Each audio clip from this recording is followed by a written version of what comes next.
We'll start with creating the activity for login. Its task is chiefly to illustrate how to use layouts. In this case, we'll focus on the linear layout, which is, in fact, the simplest view. Apart from that, we'll deal with distributing controls, how to use the tools padding and margin to obtain the user interface we're interested in. I'll also show you how selectors work. It's an interesting feature which allows us to create buttons which react, for instance, the moment we press them, to get a backlight or possibly the change of the button's color. We'll also use the possibilities provided by edit text. It's a component where we can enter data, and additionally, it has some interesting options, such as hiding data in case of entering the password or displaying errors during validation. That's basically what we'll deal with in a while. Let's start with creating a new project, which we'll further develop as part of other modules. When creating a new project, we see that Android Studio remembered our domain name. We just need to enter the new application name. We'll still use Android version 4.03. We could actually try using version 2.3, but it would involve using digital libraries. I don't want to do this due to the additional complications in terms of project creation.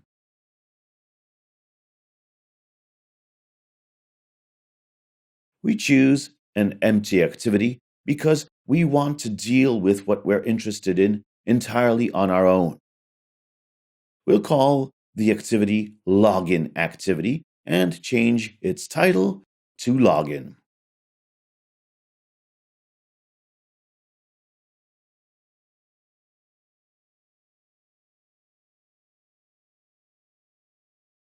We wait a while for the project to be built.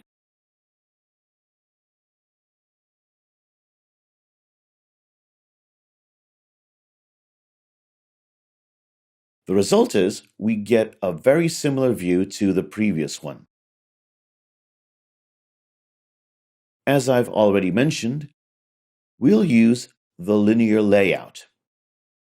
That's why we modify the relative layout, which is generated by default.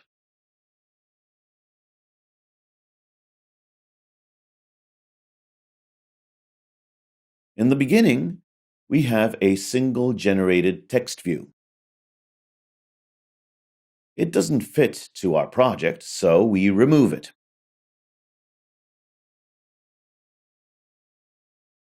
We start by creating two text fields, which will store our login and password.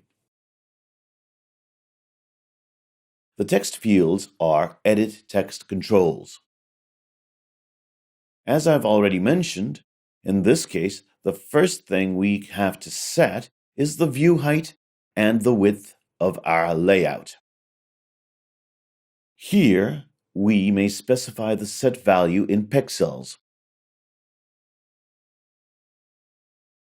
If rendering issues arise, we may change the API version from version 20, which is installed by default, to version 19.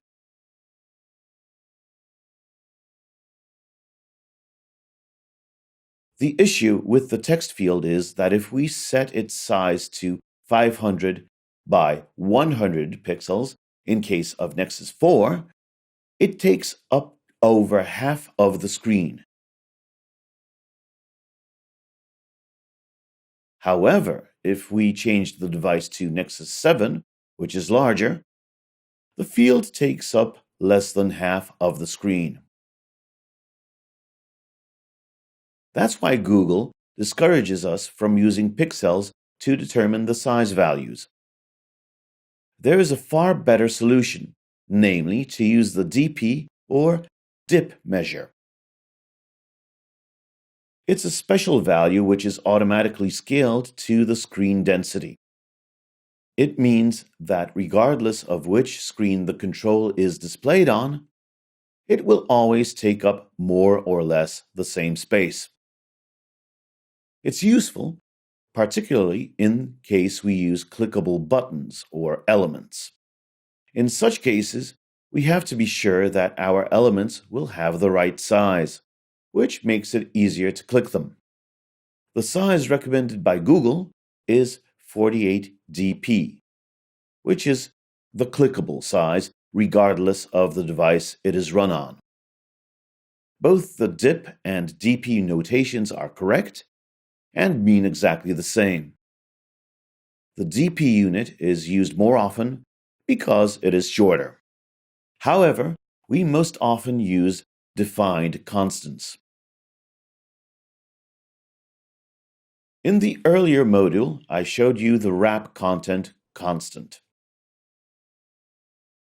Its job is to take up only as much space as needed to store the content. Currently, we don't have any content, so the minimum value is taken. If we set any text on the text field, the component size will stretch enough to take up the needed space. If we wanted to get a component with a full screen width, it'd be better to use the match parent constant.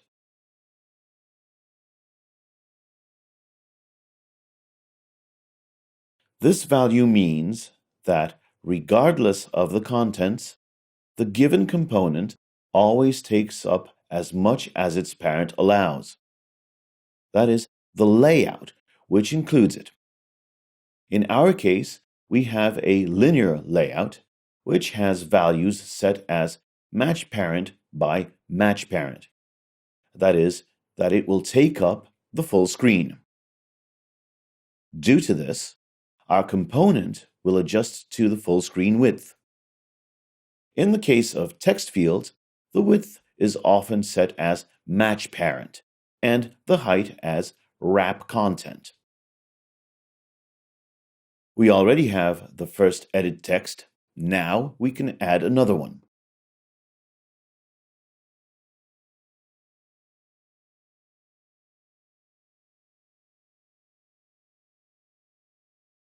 We get a warning now. It's a notification that we're trying to set the default horizontal orientation, simultaneously trying to insert two components which try to take up its full width. This means that the components will be placed next to one another, so given that they both want to occupy the full width, only the first one will be placed there, whereas the second one will land outside the screen. The simplest solution is to use the vertical orientation. It causes the components to be displayed one under the other. Now, we just need to add a button.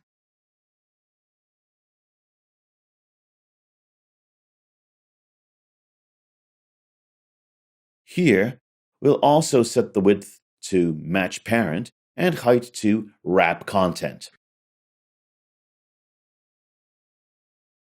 We can also set the text which will be displayed in the button. When entering the button text, we get another prompt. Inside Android Studio, Link is launched.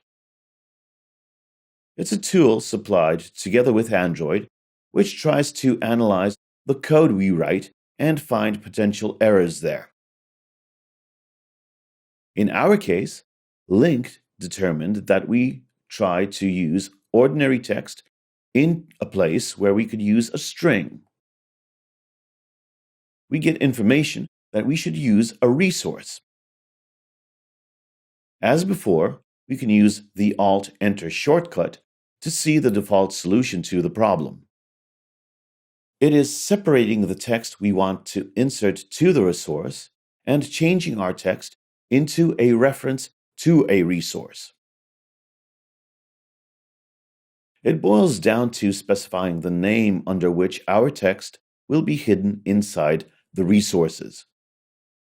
The resource is created automatically, and we get a reference to it.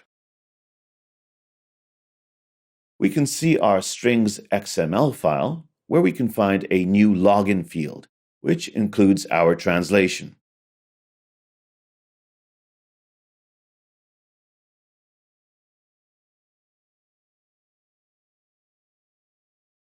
An additional warning we may see is that our text fields do not inform the user about the data we expect. Therefore, I can specify the type of accepted data, possibly a prompt displayed the moment no data is displayed yet. In our case, we'll use a prompt.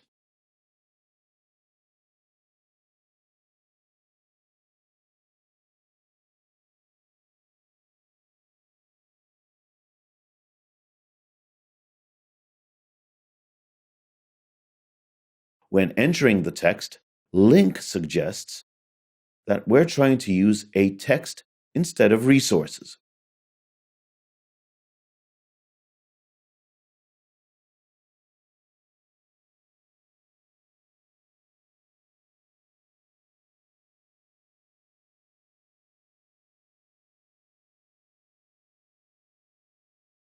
Moreover, in case of the text field used for the password, it's good to specify the input type in order to obtain automatic password hiding when entering it.